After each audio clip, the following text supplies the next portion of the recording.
შეწყალებაა და გადიხარ და უნდა მოვაწერო ხელიო. მეთქი გასაგებია მოვაწერ ხელს, მაგრამ მე არ ტექსი არ დამიწერია არაფერი და ეს საყოველთაოა. ეს ინტერვიუ ყოფილ პატიმართან შაბათის ჟურნალისტური გამოძიების მიერ მოპოვებულ მტკიცებულებებს ადასტურებს.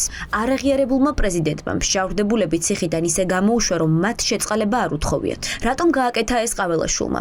ჩვენს მიერ მოპოვებული ინფორმაციით დიდი ნაწილი, ვინც 613 კაციან სიაში მოხვდა, საარჩევნოდ ქართულ ოცნებაზე მომუშავე ხალხის ოჯახის წევრები არიან. ამას დიდი სკანდალი რომ არ მოყოლოდა შეწყალებულთა სია ხელოვნურად გაზარდეს და ციხეში ეძებდნენ ხალხს, ვისაც გამოუშვებდნენ. კვირას დამიზახეს ისა ხელი მოაწერე, კაბინეტში ამიყვანეს მეორე სართულზე, მე ვიყავი C კორპუსი 173 საკანში.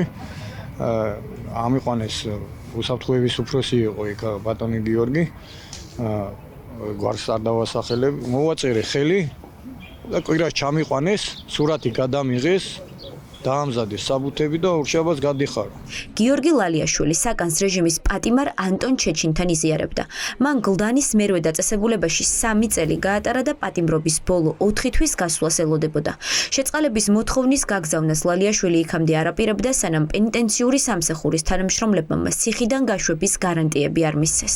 ტექსტი, რაზეც ხელი მოაწერეთ, არ წამიკითხია უკაც არა, მე ვიცი შეწყალებას როცა წერს ადამიანი და მიმართავს ლეგიტიმურ პრეზიდენტს, პატიცემურ ჩვენ ზურაბიშვილს.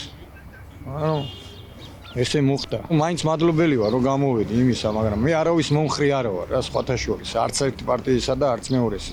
რატომ დაიწერა შეწყალების ტექსტები შაბლონურად და ციხეების უფროსების კაბინეტებში, როცა წესით ამ შინაარსის წერილი პრეზიდენტის ადმინისტრაციაში პატიმრის და მისი ადვოკატის მიერ უნდა გაიგზავნოს? ან როგორ შეისწავლა ყაველაშვილმა მრავალტომიანი ასობით სისხლის სამართლის საქმე? ამ კითხვაზე პასუხი არ აქვს ქართული ოცნების იურისტ-წევრს. გადამხდელა თქვენს პრაქტიკაში მაგალითად რომ ციხის უფროსმა მიიღოს გადაწყვეტილება რომ ადებება მიმართოს პრეზიდენტ შეწყალებაზე. ყოველთვის მე ვერ გეტყვი ფორმალურად დეტალებში რა ხდება, მაგრამ ყოველთვის მჟავრდებულის მოთხოვნა არის შეწყალებასთან დაკავშირებით და შემდეგ იღებს პრეზიდენტის შესაბამის გადაწყვეტილება. ყველა პატიმარი, ვისთანაც ჩვენ კომუნიკაცია გვქონდა, ადასტურებს, რომ შეწყალების განცხადებაზე ხელი 17 იანვარს მოაწერეს. 20-ში კი უკვე სახლში იყვნენ. ანუ დღეში ყაველაშვილის ადმინისტრაცია 307 განცხადებას განიხილავდა.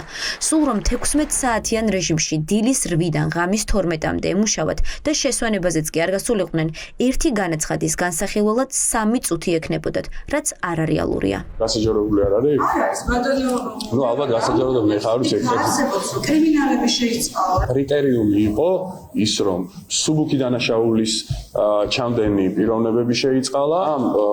საკითხში ჩართული იყო არა მარტო პრეზიდენტი და მისი ადმინისტრაცია, არამედ სასჯელ აღსრულების დეპარტამენტი, იუსტიციის სამინისტრო და კიდევ სხვა შესაბამისი უწყებები. ოლიგარქის მიერ დასმული პრეზიდენტი კამერებს ემალება. ყაველაშვილი არ ჩნდება შეხვედრებზე და ღონისძიებებზე, სადაც მედიაა. სავარაუდოდ ამ გზით ის კითხვებზე თავის არიდებას ცდილობს.